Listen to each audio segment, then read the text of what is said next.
الحمد لله رب العالمين وصلى الله على سيدنا محمد وعلى آله وصحبه أجمعين. قال لي مسلمان وام قصتي قد بيجن ام حكاية قد بيجن قد بيخنبر عليه الصلاة والسلام مرة قوتي او خذ تعالى ندقر آيدا هنا قصة مرة بيجي بأم عبرتك خوجي بقرن. قال لي مسلمان ام في قصتي قد داريكن في حكاية قد داريكن عبرتك خوجي بقرن درزك خوجي بقرن. بيخنبر عليه الصلاة والسلام دبي يكروك البرياك دماشيه قدنك هاتيكي دنگ هات عزمانة دنگ هات اوي دنير بعورة دبيجي عورة كي توبة هفي هر سر عردي فلين دا باران ببارينه لأنه دي بأمر خد تعالى نه خد تعالى كونه بتاخم كي سر هنا كونه ببارينه بارانه سر جيا كده نبارينه دي قل أمر خدا تعالى باران بأمر خدا تعالى ناباره كأنه بيدعر در بر هفدبن سر في ده بباره سر إيدنه ده نبارنه وادش كي خدا تعالى نه اي دنيا خلق كري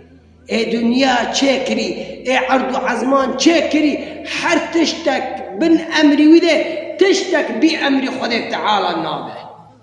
وبهيس بعورد بجهر سر عردي فلين دا ببارة باراني قوي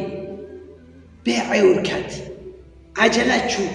دنير عور قيشتا سر عردي يكيدا باراني پر باريا وقتی پر باريا وچكر خودي عرد بكرگه جي فاكرم بي عردي وگيوره آفدان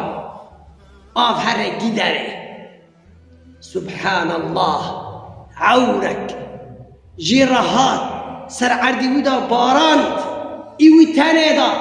جیران انگیش کی درکه نباره سر ایوی تنه دا وی چه کری بخدا تعالی چه عمل کری و چو جم گوت فلان کسی گو آری گو سبی چه تپرستکی نوی من گو والله از دمشیام در وی باشیر بینی گو هم بیجی در وی گند دنگك هاتا من مدي بعورة دبيجيه هر سر عردي فلين دا بباره وتشكريش خدي تعالى را خدي حتى باران شان سر عردي دا تنه دا قو والله مادام تا پرسكر اگر تا پرسكر اجي كي جواب بتدمه قو والله وقتي موسمي راتكم از حقي فقيران ويتي مانددم زكي خدرت و پارک جی جخو مال خورا دیرینم پارک جی دیرینم گو اصال ایدنه بچینم عرد سه پاران دکی پارک فقیر و یتیمان زکه در دخه پارک جخو مال خورا پارک دیرینه چاندنی را ام جی باران دخوازن ام رحمه دخوازن که زکه تنه و باران جی قطبه خدا تعالی جوی قطبه قوتي ما قد كر ويا خداجي قد كر من رحم قد كر خدا تعالى رحمه سلمك كين بك باران بأمر خدا تعالى ناباره زكاتنا نرندي خرابي تشتكي رنتنا دستي خفت قرن بلاشيت قرن بي يا رب ترحمك سر مضى بباريني خلايق الرحمه بك قو خدا رحمه التبكي موسم رابع هاجا زكاتنا قال زكاة كيف زكاة المناكن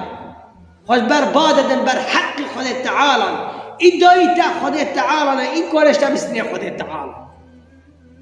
بخدا را دور خبه تی خلاص بگه انسان بس انسان گو بخدا تعالى دور خبه خدا وی خلاص که فخدا تعالى ایمانک ساغلم مده دلكي ساغلم مده بإيمانك قوين وعم كل أمر خدا تعالى كن وخدا تعالى بما خلاصك وخدا تعالى بما خلاصك